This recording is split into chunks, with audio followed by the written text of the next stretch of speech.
56 নম্বর আয়াতের মধ্যে বলেন, ইয়া আইয়ুহাল্লাযীনা আমানুস্তাঈনু বিস-সাবরি ওয়াস-সালাহ। হে ঈমানদারেরা, তোমরা নামাজ এবং সালাতের মাধ্যমে আল্লাহর সাহায্য প্রার্থনা করো।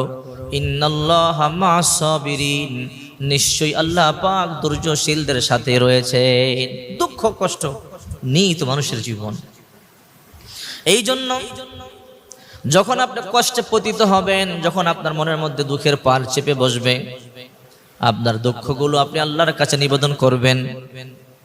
যে আয়াতটির কথা আমি বলবো, সেই আয়াতটি হলো সূরাতুল ইউসুফের ৮৬ নম্বর আয়াত।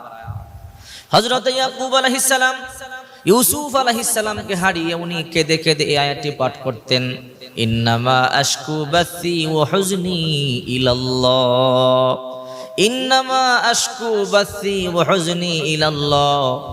আমার দুঃখ